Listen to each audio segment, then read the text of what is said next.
Alright, what's up guys? Willis here. We're back with some more Ragnarok. Once again, big massive shout out to the guys at Ragnarok for sponsoring this video. Now, I've been playing the game for a while now. In this video, I wanted to do a sort of hero guide video along with a kind of tier list on which characters are the best to use and what kind of team composition that can work well. Now, I will let you know that these are just my take based from my experience, and I have not unlocked all the characters, so some of the characters in this tier list will be a collective or general opinion I have gathered pretty much from other players as well. The main thing to look for in this video is more of a recommendation rather than a must play heroes, as all heroes are viable, and if you look for a certain hero that may be weaker, there are still really strong and usable ones. If you guys enjoyed the video, be sure to leave a like, and like I said, big massive shout out again to Ragnarok for sponsoring this video. If you want to check it out, use my link in the video description, and yeah, let's get into it. So the best way to do this is basically done in the order of cities you explore in. So first off, we're going to start off with the characters from Geffen.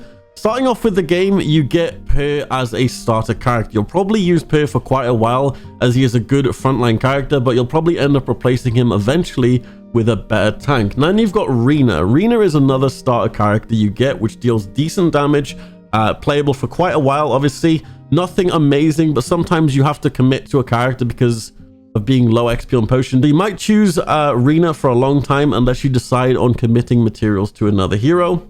Now we've got Cordelia. Cordelia is an interesting one because I personally forgot about her quickly.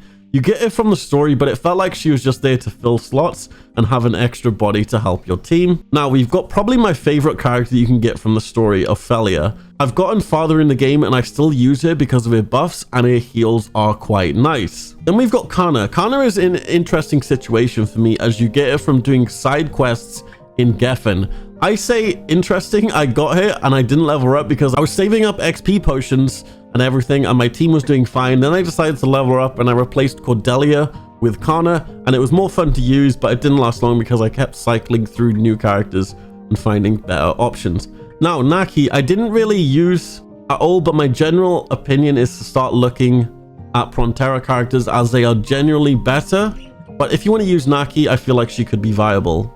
Starting off with the Prontera characters, we'll overall find stronger options. One of my favorite characters I would say would be Victoria, as I really like melee characters and they deal plenty of damage. She loses HP a lot, so you will need a good healer, and she is really fun to play. Then you've got Elaine. Now Elaine is a really good healer and it's probably the best healer and better than Ophelia as a healer.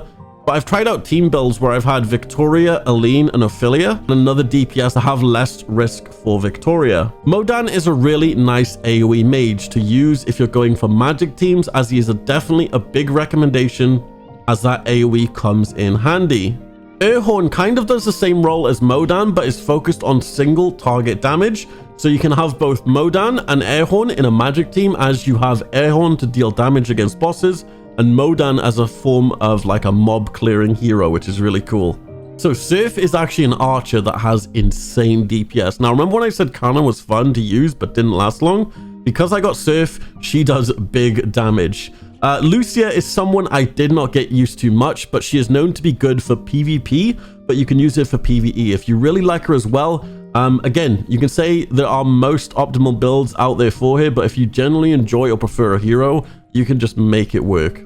Morok. I'm currently at the stage of the game where I've just started to get Morok heroes, so I haven't leveled them up too much, but I know how strong they are and their potential. So I mentioned I liked melee characters and physical characters, so you guys already know I'll be biased towards Carrier. She is really strong with a physical team and will definitely be a part of my team once I level her up more and she catches up to my current heroes. Bard is someone that's really good and known to be strong, but he is support for magic teams, and I'm focused on physical teams right now, so I don't have much experience with him. But if you like magic teams, he is definitely one you should consider using. Natalie is a support for physical team, but she also does good damage. I personally don't know if I want to use her yet, as I just don't know where to fit her in my ideal team comp. But if you're going for a physical team and you have a spot for her, you will benefit quite a lot from her. Now, for the second tank you get in the game is Switzer. When I said you will use Per for quite a while, this is because Switzer is a way stronger tank, but she is long to get as she's pretty much at the end of the story. So if you want a tank, you're going to have to use Per for a decent amount of time until you get Switzer. Xiaolin is one I haven't acquired, but in tier list, she is quite high up there, meaning that she is quite a strong physical character, and I know that his single target skills are very good.